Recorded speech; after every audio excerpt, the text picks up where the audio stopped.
دیتے ہو یہ نہیں دیکھا جاتا، رسید کتنے کی بناتے ہو یہ نہیں دیکھا جاتا، دل میں کیا ہے وہ دیکھا جاتا ہے۔ اس پہ آخری بات سنیں، اختتامی بات، توجہ کریں آپ۔ ایک بہت بڑے ولی تھے، ان کا نام نہیں لوں گا، لیکن سن لیں، بہت بڑے ولی تھے۔ ایک دن بہت مہنگا اور قیمتی جبہ پہنا۔ اچھا یہ مہنگے کپڑے یا سستے کپڑے بھی کوئی حیثیت نہیں، لباس کا تعلق نہیں ہے کچھ ولایت سے۔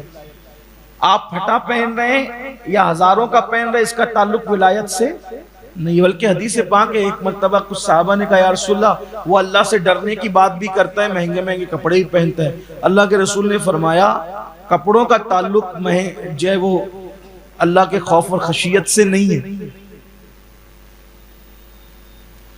اگر کوئی بندہ اپنے دل میں عاجزی کرتا ہے، لوگوں کو حقیر نہیں جانتا، حق کا انکار نہیں کرتا، تو وہ اللہ سے ڈرنے والا ہے۔ پھر لباس کیسا ہی ہے؟ بڑھ کے یہ بھی کہہ دوں کہ کرتے پہجامے پر بھی ولایت موقوف نہیں، کبھی کبھی تو بے کپڑوں کو بھی ولایت ملتی ہے نا، تو کپڑوں کی کیا بات ہے؟ لوگوں نے تو جبے کپڑوں کو دے رکھا ہے ولایت کا نام۔ کچھ ایسے بھی ولی ہیں جو ننگے رہے، صرف ان کو تہبند میسر۔ خود غوث پاک فرماتے ہیں میری زندگی کے 35 سال ایسے گزرے کہ مجھے کرتا میسر نہیں تھا، میں ایک تہبند پہ جنگلوں میں رہتا تھا۔ فرماتے ہیں میں درخت کی پتیاں کھاتا تھا، کبھی وہ بھی میسر نہیں آتی۔ آپ سمجھ کیا رہے ہیں ولایت کو؟ ولایت تھی کچھ اور چیز، اس کو بنا دیا کچھ اور چیز۔ تو بہرحال بڑا مہنگا جبہ پہنا، قیمتی جبہ پہنا ایک ولی نے۔ اب جب کپڑے نئے ہوتے اور مہنگے ہوتے تو تھوڑا خیال بھی ہوتا ہی ہے، ہر فطرت ہے آدمی، حالانکہ نہیں ہونا چاہیے، دل میں عاجزی رہنا چاہیے۔ بہرحال انہوں نے پہن لیا تو پہن لیا۔ سامنے سے کتا آ رہا تھا، بس سمجھ لیں اس کو، بات اس سے مکمل۔ سامنے سے کتا آ رہا تھا اور راستہ چھوٹا سا تھا۔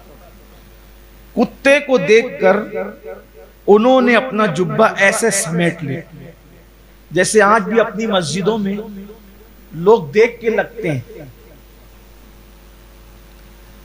مسجدوں میں بھی لوگ ایک دوسرے کو دیکھ کے لگتے ہیں، کپڑے کس کے صاف ہے کس کے گندے ہیں۔ کبھی کبھی ایسا ہوتا ہے کہ دوسری صف لگ جاتی ہے، بہت سے غریبوں کے بازوں میں لوگ کھڑے نہیں ہوتے، یہ بہت بری چیز۔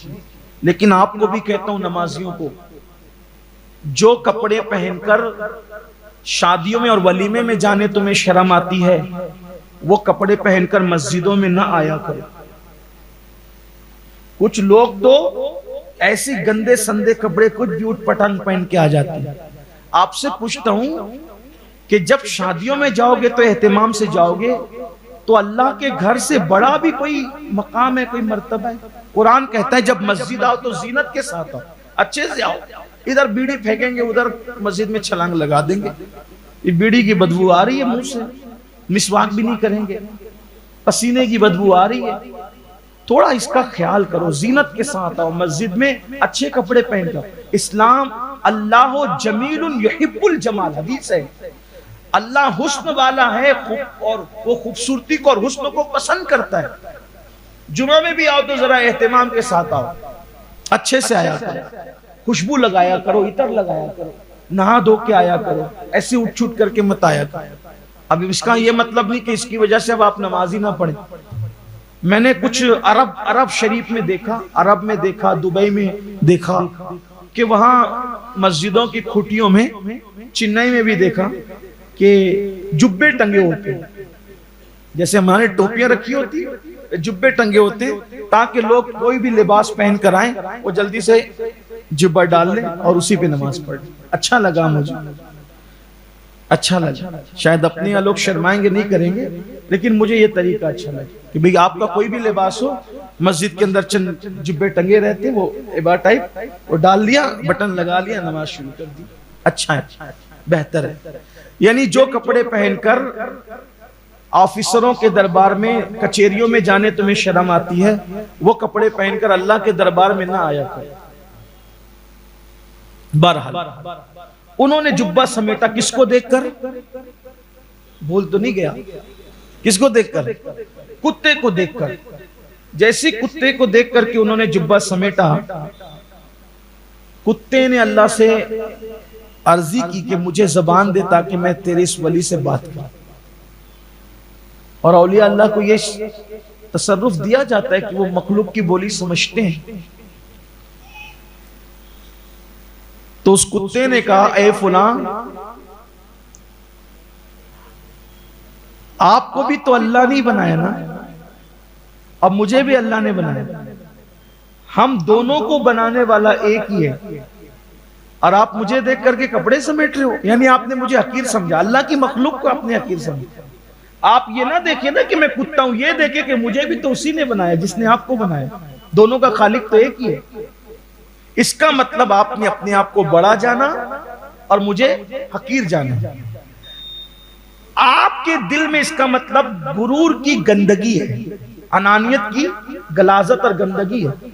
اور میں تو سوکھا تھا، اگر میں تمہارے کپڑوں سے مس ہو کر چلا جاتا تو مسئلہ تو آپ ہی بتاتے ہو کہ سوکھا کتا کپڑے سے لگ جائے تو کوئی ناپاکی نہیں ہوتی. اور اگر میں گیلا بھی ہوتا حضرت تو جتنے حصے پہ میرے گیلی پن کی نجاست لگتی اتنی تو ایک مٹھی میں، دو مٹھی میں، تین مٹھی میں دھل جاتی. تو میری نجاست دو تین مٹھی میں تو دھل جاتی، لیکن تیرے دل کی جو نجاست ہے نا، انانیت اور غرور و گھمنڈ کی، وہ 7 سمندر کا پانی بھی دھل نہیں سکتا. اب بتائیں حضرت، میری نجاست بڑی ہے کہ آپ کی نجاست بڑی؟ یہ سن کر اس بزرگ نے چیخ ماری، کہا اللہ، اس لیے کہ وہ لوگ تو نصیحت تھا، ہم لوگ تو بیان سن کر صرف سنتے ہی ہے نا، سبحان اللہ الحمدللہ نعرہ تکبیر نعرہ ساتھ کر کے چلے ہی جانا ہے. ہم نے کا عمل کرنا ہے، برسوں سے سن رہے، کوئی تبدیلی آتی نہیں، آنا بھی نہیں ہے. اس لیے کہ بولنے والا بھی باعمل نہیں ہے، سننے والوں کو بھی عمل نہیں کرنا. یہی سب چکر چل رہا ہے. اللہ کرے مجھے بھی اور آپ کو بھی اللہ ہدایت دے، ہمیں سدھار دے، دونوں کو سدھار، بولنے والے کو بھی سننے والوں کو. تو کہا اللہ اکبر. پھر کہتے ہیں کتے تو بہت پیاری پیاری باتیں کرتا ہے، بہت اچھی اچھی باتیں کرتا ہے، نصیحت تو کر رہا ہے، کیا میں کچھ دن تیری صحبت میں رہوں اس طرح کی اچھی بات سننے کے لیے؟ میں کچھ تیری صحبت میں ٹھہروں رہوں؟ تو کتے نے کیا کہا؟ نہیں نہیں، تم میرے ساتھ نہیں رہ سکتے. کیوں؟ کہا کہ میں اللہ پہ بھروسہ کرنے والا ہوں اور تمہیں اللہ پہ بھروسہ اعتماد نہیں ہے. کہا وہ کیسے؟ کہا دیکھو میں صبح کو کھا لیتا ہوں، میں نے کبھی شام کے لیے دوپہر کے لیے بچا کے نہیں رکھا، کیونکہ مجھے یقین ہے کہ جس نے صبح کھلایا وہ شام کو بھی کھلایا.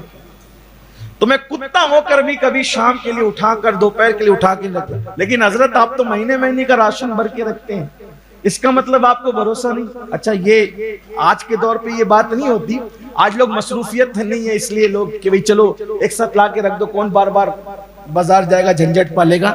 آج کل وہ معاملہ ہے، توکل والا معاملہ آج کل نہیں ہے. تو آپ ایسا نہیں کریں کہ اب چلو روز روز لے آئیں، ایسا نہیں ہے. اس کو غلط مطلب معنی میں مت لینا، کچھ معاملات ہر دور کے بدلتے رہتے ہیں. تو کہا آپ تو مہینوں مہینوں کا راشن بھر کے رکھتے ہیں، میں تو صبح کھاتا ہوں تو شام کے لیے نہیں رکھتا، کیونکہ مجھے یقین ہے جس نے صبح کھلایا وہ شام کو بھی کھلائے گا.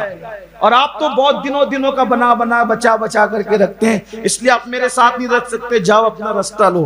اس بزرگ نے چیخ ماری، بے ہوش ہو کے زمین پہ گرے، کتا چلا گیا. مرید آئے اٹھا کے لے گیا. حضرت کیا ہوا؟ تو دل پکڑ کے کہتے ہیں جو کتے کے قریب رہنے کے قابل نہیں، جو کتے کے قریب رہنے کے قابل نہیں، جو کتے کی دوستی کے قابل نہیں، وہ اللہ کی دوستی کے قابل کب ہو سکتا ہے؟ یہ ہے ولایت کا فلسفہ.